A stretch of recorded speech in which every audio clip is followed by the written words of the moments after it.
Okay, so I brought the chunks of kidney in.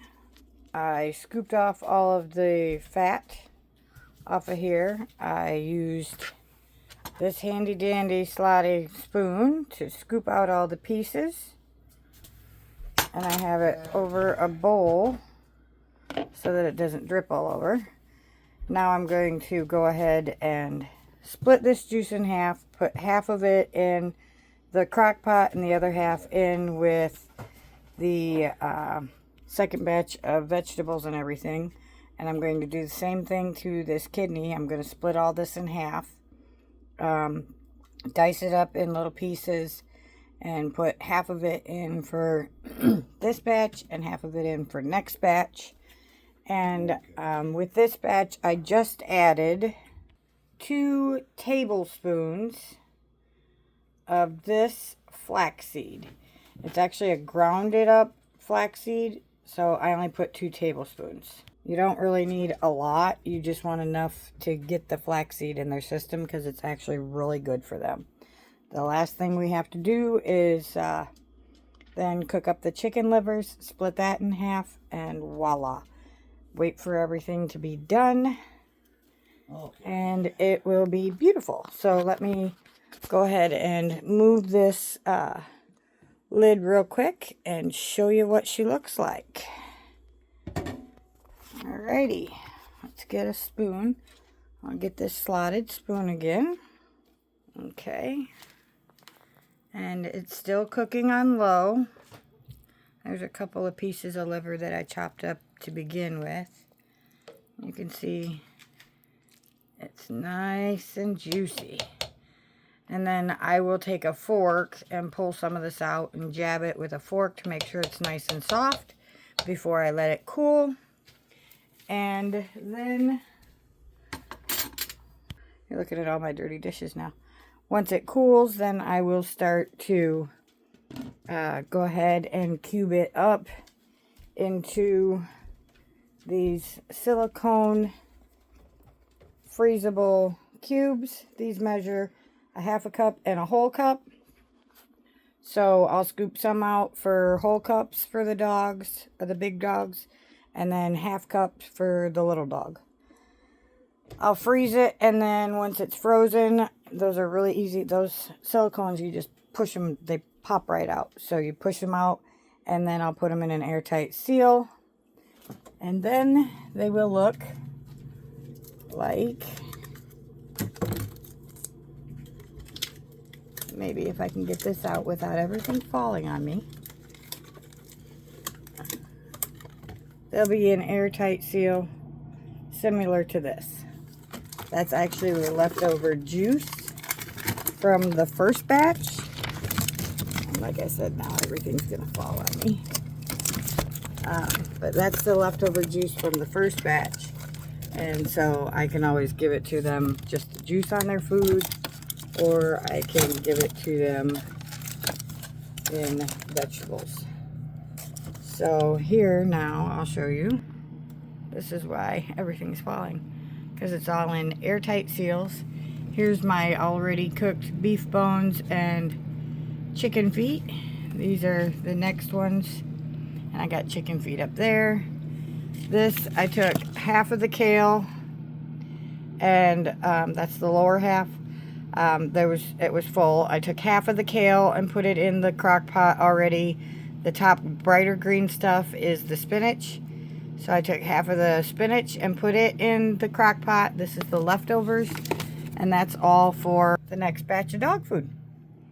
So that's what's going on. I just figured I would go ahead and clue you in on everything, keep you up to date. I did, however, take this not slotted spoon and scooped a scoop of the kidney juice onto the bigger dog's dog food, their kibble stuff, whatever it is. It's not kibble, it's some generic stuff from Walmart.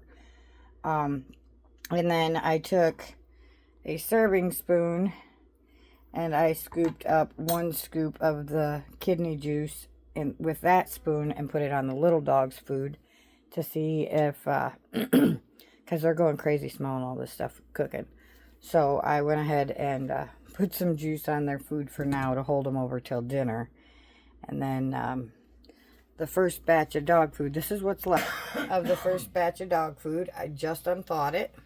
And so that will actually get mixed into their bowl of kibble, or whatever you call it, dry dog food. That'll get mixed in, and that will be their dinner.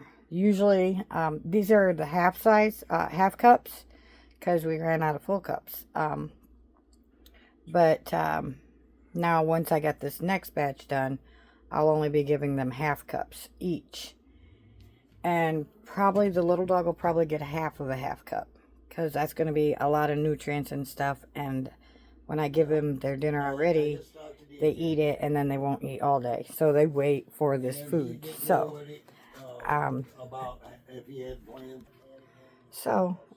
yeah, we will be modifying what measurements they get for their food to make sure that they're not getting too full, but that we're stretching out their food and they're still being fed properly.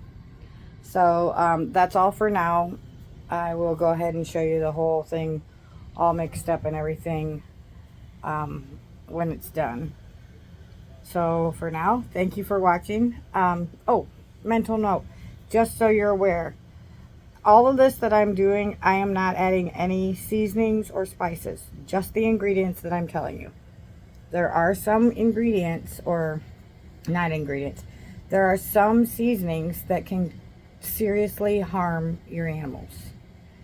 So depending on what animal you're feeding, this is for our dogs, but there are seasons and spices that will harm them and could possibly kill them. So please do your research. Make sure you know what you're giving your dogs and your cats. Make sure you know what the effects are on them. Don't just check on the Google. Check on different platforms. Look up a lot of different stuff so you know for sure. Because there's YouTube channels out there.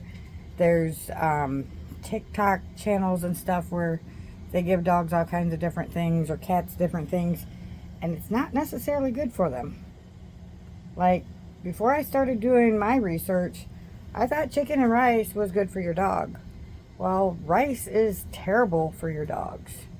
It's extremely bad for them, and it can do a lot of damage to their internal system, along with cause ailments and disease. So, don't take my word for it. Do your own research, check it all out, and go from there. You don't have to go big like I am. It's taken me a long time to get this far. I started small. If you watch a couple years ago, giving my dogs carrots or cucumbers.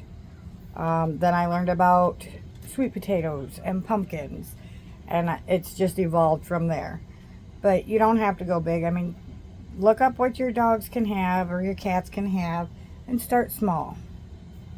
Just so that, you know, if you're starting somewhere, then you're contributing to your animal's health and well-being. So that's all I really have for right now. Thank you again for watching. Make sure that you give me a thumbs up if this was interesting or helpful to you. Make sure you hit the bell so you can see more and see how this turns out. And then I'll do a quick video tomorrow, because it'll be cool by tomorrow and it'll be cooked. So I'll do a video tomorrow and show you how fast these dogs will eat this food. So thank you again for watching. Remember, you are someone. You do matter. I love you. Your animals and your children matter as well. So make sure that you're doing what you can to make sure they get the best of the best. And until next time, thank you again. See you on the next video. Ciao now.